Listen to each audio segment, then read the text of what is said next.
Bienvenue dans Smart Bourse, votre double dose quotidienne de marché en direct sur Bismart. Chaque jour à la mi-journée, 12h30, 13h. Et en fin d'après-midi, la grande édition pendant 1 heure à partir de 17h. Au sommaire de cette édition de la mi-journée, des marchés qui restent évidemment sous le coup de la crise géopolitique majeure et du conflit ukrainien qui se poursuit aujourd'hui sur le terrain. Et des marchés qui restent très averses au risque. On le voit notamment avec des indices actions en Europe qui retombent sur leur plus bas niveau qui avait été atteint lors de la journée de jeudi dernier, du 24 février. Le CAC 40 retombe autour de 6475 points, en baisse de 2,5%, 3%, une aversion au risque qui se matérialise également à travers une détente des rendements obligataires, un peu plus importante cette fois, puisque le 10 ans américain retombe à 1,75%, alors qu'il était revenu vendredi dernier autour de 2%. Voilà pour la situation de marché, avec des réflexions qu'on va continuer à partager ensemble autour des conséquences économiques, financières, monétaires de cette crise ukrainienne. Sur le plan politique, il y a en l'occurrence une vision très ferme portée ce matin par le ministre de l'économie Bruno Le Maire, qui estime que l'objectif des sanctions européennes et américaines mises en place contre la Russie ont vocation à provoquer un effondrement total économique et financier de la Russie. Bruno Le Maire qui estime par ailleurs qu'il y a désormais un problème de principe à travailler avec toute personnalité politique ou économique proche du pouvoir en Russie. Bruno Le Maire qui va s'entretenir sur ce sujet avec les patrons de Total ou encore d'Engie aujourd'hui. Total qui a d'ores et déjà fait savoir qu'il assumerait toutes les conséquences des sanctions européennes contre la Russie, y compris en évaluant ou réévaluant la gestion de ses actifs en Russie. Total qui possède notamment une participation dans un groupe énergétique Novatec, participation d'environ 20%. Voilà pour la situation de marché dans ce contexte de guerre ukrainienne et de crise énergétique exacerbée. Les chiffres d'inflation en zone euro sont un point de vigilance toujours pour les investisseurs, quand bien même ces premières estimations d'inflation pour le mois de février ne capteront pas la totalité des dernières tensions qui se sont matérialisées sur les prix de l'énergie, mais on a déjà vu des chiffres français, espagnols, italiens au-delà des attentes. On suivra en début d'après-midi la première estimation d'inflation pour l'Allemagne au mois de février. Et puis du côté des entreprises, il y a encore des publications d'entreprises et toujours une situation spéciale autour de Atos. Atos qui est lourdement sanctionné aujourd'hui après avoir publié une perte nette de près de 3 milliards d'euros en 2021. Le titre marque un nouveau plus bas historique sous les 29 euros. Le nouveau directeur général Rodolphe Belmer a estimé que 2022 serait une année charnière pour le redressement d'Atos.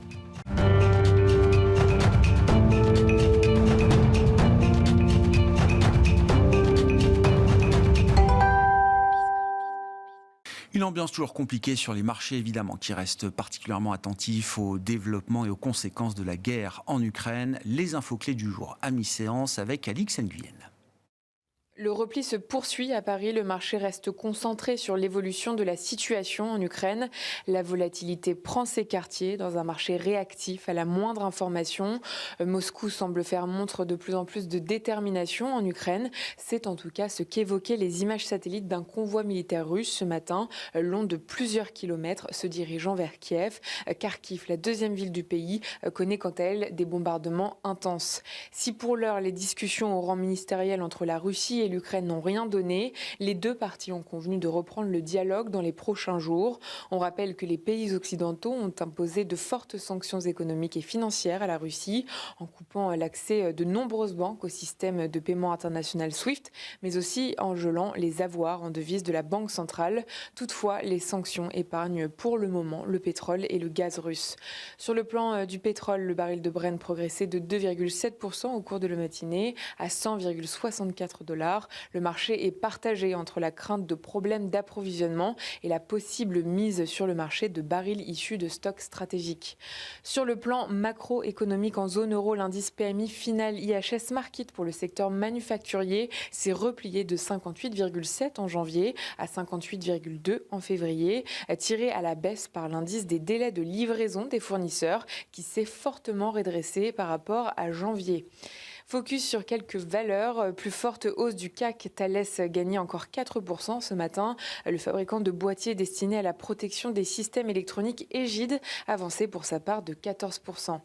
ArcelorMittal est en nette hausse alors que les contrats futurs sur le minerai de fer poursuivent leur ascension, et ce en anticipation d'un renforcement de la demande après le retour de la croissance de l'activité manufacturière en Chine. L'indice PMI établi par Kexin a progressé à 50,4 points en février. Total Energy et Engie reculent sous l'effet d'une déclaration du ministre de l'Économie et des Finances Bruno Le Maire. Déclaration selon laquelle ce dernier sera amené à discuter avec les dirigeants des deux groupes énergétiques de leur lien avec la Russie. Et puis Atos chute. Le groupe de services informatiques a accusé une perte nette de 2,96 milliards d'euros au titre de 2021 contre un profit de 550 millions un an plus tôt. Après avoir passé 2,5 milliards d'euros de dépréciation d'actifs, cette année, le groupe table sur une stabilisation de sa marge et de ses revenus nets. Tendance, mon ami, chaque jour à 12h30 et 17h avec Alix Nguyen dans Smart Bourse sur Bismart.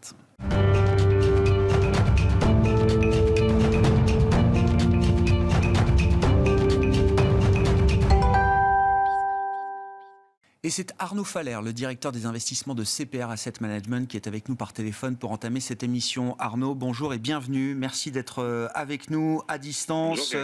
Vous mettez à jour chaque mois des scénarios tactique à horizon 3 mois chez CPR Asset Management. La dernière mise à jour a eu lieu vendredi dernier dans un contexte qui était déjà celui de la crise et de la guerre en Ukraine. Arnaud, il a donc fallu introduire un risque qui reste un scénario de risque mineur à ce stade, mais qui est un nouveau risque auquel les investisseurs doivent faire face aujourd'hui et qui englobe notamment une partie des conséquences de la crise ukrainienne. C'est le risque de stagflation, Arnaud.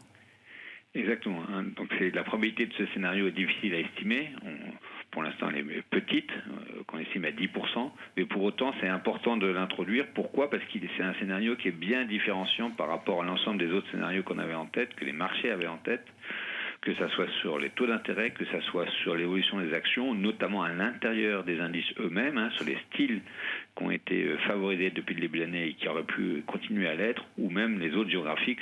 À l'exemple, l'Europe avait surperformé jusqu'à mi-février, et évidemment, depuis la crise ukrainienne, l'Europe sous-performe le marché américain assez nettement, et les styles ne sont pas du tout les mêmes. On voit bien qu'aujourd'hui, les styles value, que ce soit notamment sur les financières, ils sous-performent avec l'aggravation de la situation en Ukraine. Donc, dans ce scénario-là, on verrait quoi ? On verrait le conflit qui pourrait s'installer durablement. Et donc, évidemment, ça passe par un impact très fort sur les matières premières, qui est évidemment un point qui a déjà été souligné, que ce soit le prix de l'énergie, au gaz, pétrole, mais aussi les matières premières agricoles. Au passage, le prix du gaz, il est quasiment à $200. En équivalent baril, il est quasiment à $200, donc il reste très, très élevé. Pour autant, d'ailleurs au passage, on suit de près les livraisons de gaz en provenance de Russie. Pour l'instant, elles se maintiennent.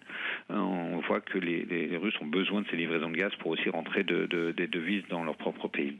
Mais dans ce scénario-là, évidemment, on serait obligé d'impacter le niveau de la croissance qui en Europe notamment, avec ce choc sur les matières premières qui pourrait impacter l'ensemble de l'industrie.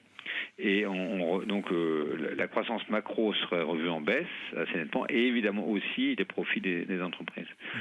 Dans ce scénario-là, on aurait une Fed qui pourrait poursuivre son chemin. On est persuadé qu'ils vont malgré tout ne pas passer leur tour en mars.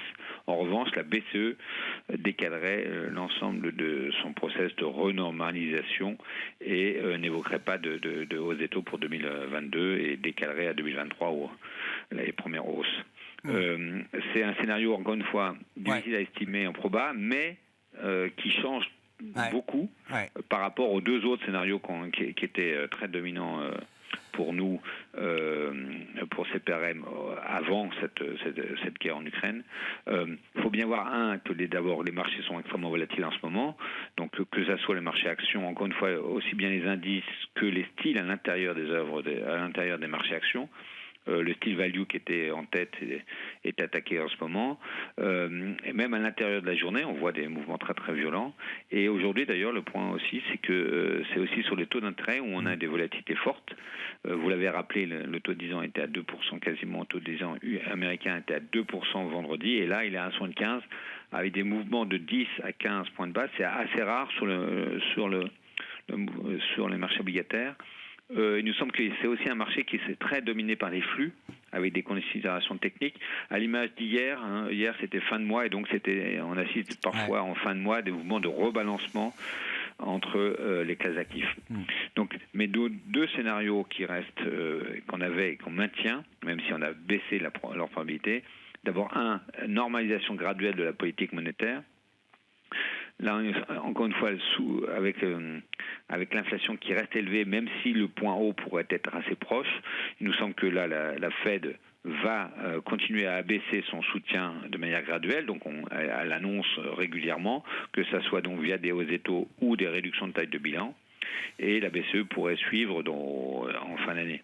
Dans ce cas-là, on a un scénario où les taux longs remontent, mais pas si loin des niveaux de vendredi. Par exemple, on avait 2,10 en tête sur le taux américain. Et ça permet aux actifs risqués, les actions, de progresser un peu, mais avec une surperformance de la zone euro face aux États-Unis, et les émergents qui pourraient se tenir pas trop mal dans ce scénario-là. Ça, c'est le scénario qui reste le scénario central et majoritaire pour vous aujourd'hui. C'est ça qui est intéressant, Arnaud, c'est que une semaine ou quasiment après le déclenchement de la crise et de la guerre en Ukraine, vous dites qu'il y a quand même une majorité de probabilités, de chances que l'histoire fondamentale n'ait pas changé pour l'instant. Oui, pour l'instant, encore une fois, c'est difficile d'estimer le scénario crainte de stagflation. Il monte, la proba, mais pour l'instant, on garde notre scénario central, ce qui fait que, je vais détailler après les allocations, mais on n'oublie pas non plus le scénario resserrement monétaire précipité, où là, en fait, on aurait... parce que cette fois-ci, l'inflation ne ralentirait vraiment pas, et on aurait encore des pénuries qui entraînerait des anticipations d'inflation à la hausse et une boucle prix-salaire, notamment aux États-Unis, avec une demande qui reste aussi bien en biens, mais aussi évidemment sur le marché du travail qui est très très tendu, donc une demande qui resterait bien supérieure à l'offre, qui elle est toujours contrainte. Dans ce cas-là, on aurait les taux longs américains qui iraient plutôt à 2,5 et les taux longs européens à 0,50. Ils étaient à 0,30 il n'y a pas si longtemps.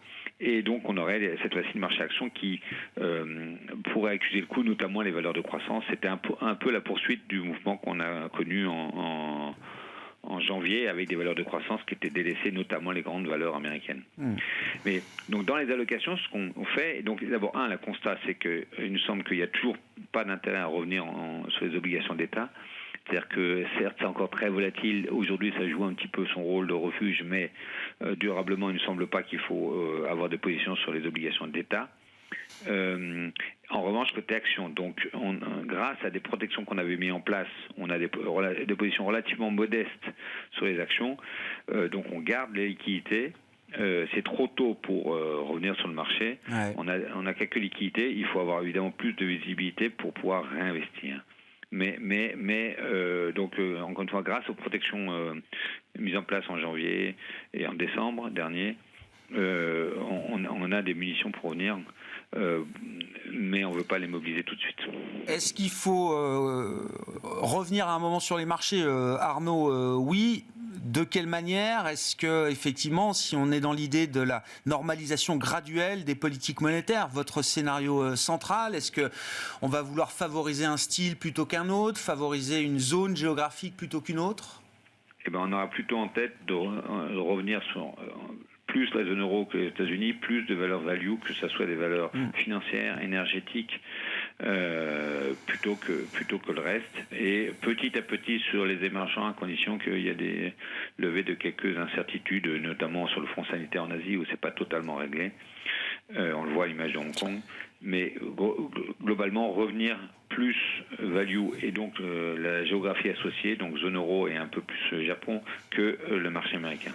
Bon.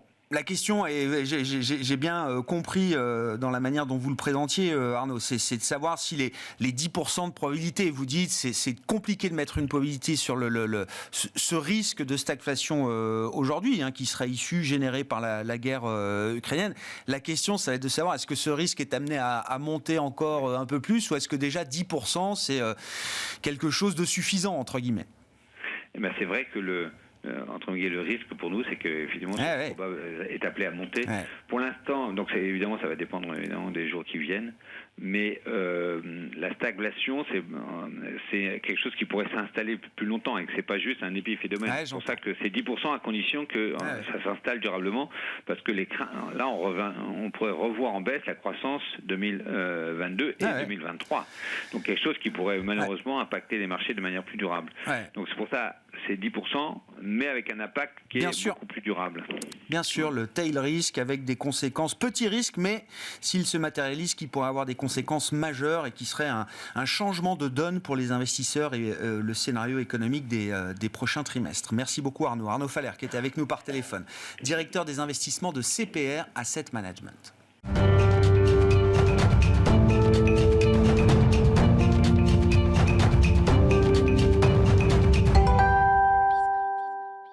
Maintenant que le cadre est posé, poursuivons la discussion de marché en plateau avec Nourane Charer qui est à mes côtés, directeur de la gestion de Mansartis. Nourane, bonjour et bienvenue. Bonjour Grégoire. Merci beaucoup dans le sillage du développement d'Arnaud Faller. Comment est-ce qu'on raisonne là quand on est investisseur professionnel pour le compte de ses clients, privés ou institutionnels? Comment est-ce qu'on raisonne sur une situation comme ça exogène? Et puis une situation spécifique qui est celle aujourd'hui d'une guerre en Ukraine avec des conséquences qu'il faut quand même évaluer, Nourane.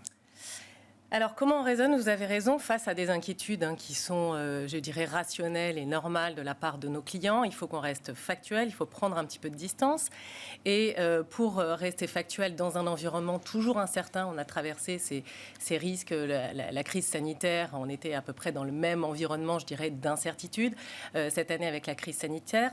Donc, il faut être analytique et réactif. Donc, analytique, quels sont effectivement l'impact de la crise ukrainienne, l'impact économique et financier sur l'environnement économique.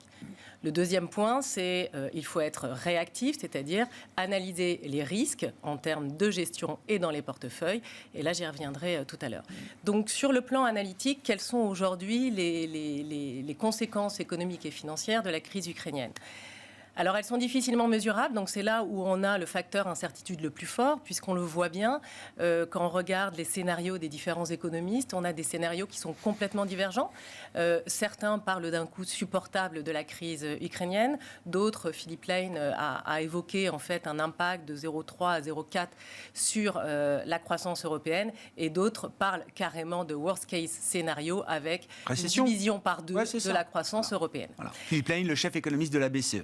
Tout à fait, le chef économiste de la BCE. Donc, l'incertitude est forte. On le voit d'ailleurs sur les marchés financiers. On a un marché un jour qui est risk-off, un autre jour qui est risk-on. Donc, le marché se cherche sur effectivement l'impact réel à moyen et à long terme de cette crise sanitaire. Si on ne peut pas répondre de manière certaine, ou en tout cas, on ne fait que des scénarios qui sont trop spéculatifs et trop approximatifs, une chose est sûre, c'est le vecteur de transmission. Le vecteur de transmission, c'est celui de l'inflation, effectivement, beaucoup plus fort, en tout cas en Europe, et je ne vais pas rappeler les chiffres parce que je pense qu'on les a suffisamment entendus, avec la dépendance énergétique de l'Europe par rapport à la Russie. Et sur l'inflation, je voudrais faire deux remarques. Donc, effectivement, on a eu un impact, l'impact court terme, je dirais, est relativement limité. On regarde depuis l'invasion russe en Ukraine, on a effectivement, on entend beaucoup de chiffres qui font peur, on a le pétrole qui a franchi les $100 et on a le gaz qui a pris 40%. Alors attention, le pétrole avait beaucoup monté avant. Le pétrole a beaucoup monté avant. Le gros du chemin, passé de 30 à 90, il s'est fait avant la crise ukrainienne. Tout à fait. Alors vous avez raison, c'est-à-dire qu'on avait franchi les $90 début février et le gaz, on n'a pas retrouvé les pics des prix du gaz qu'on avait connus en décembre 2021. On est encore aujourd'hui à 25% en dessous de ces pics-là. Donc l'inflation, ce que je veux dire, c'est que l'inflation, c'est un sujet qui est central, qui a été pris en compte par les différents agents économiques, que ce soit les banquiers centraux, que ce soit les entreprises ou que ce soit les ménages depuis un an. Donc, et même de la part des économistes. Donc on a des croissances bénéficiaires des entreprises. On ne passe pas d'un environnement déflationniste à un environnement inflationniste. Il n'y a pas de rupture. Il n'y a pas de rupture. L'inflation était déjà un sujet auparavant et cette crise ne fait que renforcer les préoccupations immédiates autour de l'inflation. Tout à fait. Les entreprises, le sujet de l'inflation était évoqué par toutes les entreprises. C'était un sujet qui a été pris en considération par l'ensemble des entreprises pendant les publications du 3e trimestre et du 4e trimestre. L'inflation, on est sur des niveaux d'inflation qui sont historiquement élevés. On est sur des niveaux de 7% aux États-Unis et on est sur des niveaux de 5% en Europe. Donc l'inflation, c'est un sujet qui est aujourd'hui central, mais je dirais que l'effet marginal de la hausse des prix des matières premières, à court terme, semble limité et le facteur inflationniste, aujourd'hui, n'est pas complètement de nature à remettre en question de manière significative la tendance de croissance économique. Le deuxième point qu'il faut mentionner sur effectivement ces impacts inflationnistes, c'est ce qui nous différencie, c'est ce qui différencie finalement la crise ukrainienne des autres crises énergétiques. On est dans un environnement économique solide. L'environnement économique, on attend une croissance économique de l'ordre de 4,3% cette année. Donc, même si le facteur inflationniste vient limiter un petit peu cette reprise et cette solidité de la reprise, on ne bascule pas du tout dans un environnement de récession et récessionniste. Donc on a quand même des entreprises qui sont de très bonne qualité, qui sont très solides financièrement, qui ont intégré une hausse des prix et qui ont réussi à le faire. On le voit bien en fait l'année dernière, en 2021, la hausse des prix des matières était un réel sujet et on a eu des croissances bénéficiaires de l'ordre de plus de 70% en Europe. Donc ce que je veux dire, c'est que la croissance aujourd'hui, ce facteur inflation intervient alors qu'on est dans un environnement économique solide, des sociétés en très bonne qualité bilancielle, des banques centrales qui ont mis en place différents moyens de politique monétaire, on le voit bien aux États-Unis. On a quand même un triple facteur en une seule année, alors qu'en fait, historiquement, on l'a fait en 3, 4, 5 ans. Donc cet environnement, en fait, est solide. Je ne suis pas sûre, à court terme, que l'impact inflationniste change la tendance. À moyen et long terme, cet impact inflationniste sera en fait à analyser en fonction, bien évidemment, des sanctions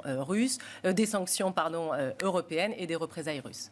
Et donc quand on pose cette analyse, Nourad, non, mais très intéressant, mais il faut bien comprendre effectivement tout l'argumentaire. Quand on pose cette analyse, c'est ce qu'on fait.